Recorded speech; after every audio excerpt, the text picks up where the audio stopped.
প্রিয় শ্রোতা ও দর্শক বন্ধুদের আমার ট্রাভেলস অ্যান্ড মোর চ্যানেলে স্বাগত জানাই। আজকে আমরা চলে এসেছি দক্ষিণ দিনাজপুর জেলার তপন ব্লকের সনকৈর গ্রামে।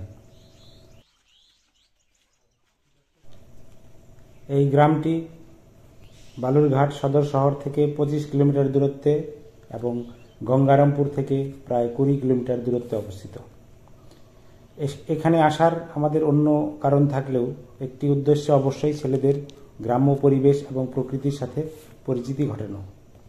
শহরের কংক্রিট জঙ্গলের মধ্যে থেকে একঘেয়েমি কাটিয়ে তোলার জন্যে গ্রাম্য পরিবেশ ও সংস্কৃতির সাথে সংযোগ তৈরি করার উদ্দেশ্যে আমাদের এই ভ্রমণ। এ সময় ছেলেদের স্কুলের পরীক্ষা শেষ ও নতুন ক্লাসের পড়াশোনাও ঠিকঠাক শুরু হয়নি, তাই এই সময়টা আমরা বেছে নিয়েছি। উন্নত বিশ্বের দেশগুলোতে ভিলেজ ট্যুর বা কান্ট্রি সাইড ট্যুর বলে স্কুল থেকে এডুকেশনাল ট্রিপে নিয়ে যাওয়ার ব্যবস্থা করা হয়। গ্রামের মেঠো পথ ধরে আমরা এগিয়ে চলেছি। মাঝে মধ্যে চোখে পড়ছে হাঁস, মুরগি, পায়রা, ছাগল, গরু ইত্যাদি। এই গ্রামের পথঘাট, আবহাওয়া সবই কেমন যেন রুক্ষ এবং শুষ্ক মনে হচ্ছে। মাটির রং সামান্য হলদে, তা সত্ত্বেও সবুজ মাঠ জুড়ে গম, সর্ষের ক্ষেত, তাছাড়া পেঁয়াজ এবং শাকসবজির ক্ষেত দেখতে পেলাম। মাঝে মধ্যেই বাঁশঝাড় ও অপরিকল্পিত কিছু পুকুর। গ্রামের মানুষজন স্নান এবং বাসনপত্র ধোয়ার জন্য এই পুকুরগুলো ব্যবহার করে। প্রতিটি পুকুরে বাঁশ দিয়ে ঘাট তৈরি করা আছে। গ্রামের বাড়ির দেয়ালগুলোতে ঘুঁটে দেওয়া আছে। এই ঘুঁটে সাধারণত জ্বালানির কাজে ব্যবহার করা হয়। গরুর দেওয়া গোবর থেকে এই ঘুঁটে তৈরি হয়। এই গ্রামের একটা বিশেষ বৈশিষ্ট্য হলো মাটির তৈরি বাড়ি। কিছু মাটির বাড়ি যথেষ্ট সাজানো গোছানো, দেখে সত্যিই খুব ভালো লাগলো। মাটির দেয়াল অন্তত 1.5 ফুট চওড়া, এঁটেল মাটি দিয়ে তৈরি। শুকিয়ে গেলে মাটি ইটের সমকক্ষ হয়ে ওঠে। দৃঢ়তা বাড়ানোর জন্য দেয়াল তৈরির সময় বাঁশ এবং বাঁশের তৈরি কঞ্চি ভেতরে দিয়ে দেওয়া হয়। কয়েকটি মাটির বাড়ি দোতলা। ছাদ তৈরির সময় খেজুর এবং তাল গাছের গুঁড়ি ব্যবহার করা হয়। তবে বর্ষাকালে বাড়িগুলো বাইরের দিক থেকে খুব বেশি ক্ষতিগ্রস্ত হয়।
আমরা কিছুটা হেঁটে এসেছি দুপুরবেলা পুকুরে স্নান করব বলে। পুকুরের জলে ডুব দিলাম, একটু সাঁতার কেটে নিলাম। এখানে জলের গভীরতা খুব বেশি, তাই খুব বেশি সাহস হলো না। কৃষক বন্ধুরা সকাল সকাল মাঠের কাজ করার জন্য মাঠে চলে আসে। সারাদিন কাজ করে সকালে যে খাবার বাড়ি থেকে নিয়ে আসে সেটা দুপুরে খেয়ে নেয়। পুকুরগুলোতে স্নান করে নেয়। দুপুরে খাওয়ার পর গাছতলায় গামছা বিছিয়ে কিছু সময়ের জন্য বিশ্রাম নিয়ে নেয়। পুনরায় মাঠের কাজে লেগে যায়। তারা বাড়ি থেকে আসার সময় সঙ্গে করে গরু বা ছাগলটিকে সঙ্গে নিয়ে আসে। সারাদিন তারা চড়ে বেড়ায় এবং সন্ধ্যাবেলায় কৃষক তাদের নিয়ে বাড়ি ফেরে। যাই হোক, এই ছিল অপূর্ব গ্রাম্য প্রকৃতি।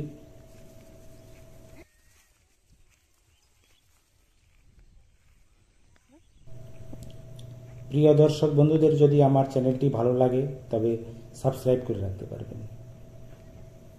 সেই সঙ্গে যদি ভিডিওটি ভালো লাগে তবে লাইক করে রাখবেন। আপনার এই ধরনের লাইক করার অর্থ হলো আমার এই জাতীয় ভিডিওগুলোকে তৈরি করতে উৎসাহ দেওয়া। ধন্যবাদ সবাইকে।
আরেকটা ভেড়া যাচ্ছে,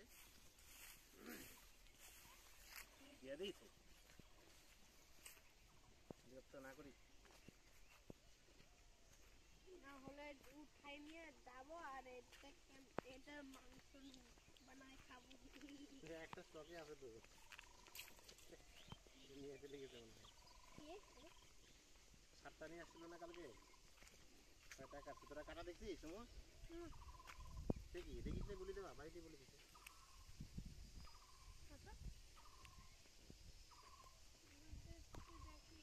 ও মনে পড়ছে, আমরা তখন নিতেছিলাম উপরে মোবাইল দেখতেছিলাম উপরে। হ্যাঁ, ছয়টাই কাটছে।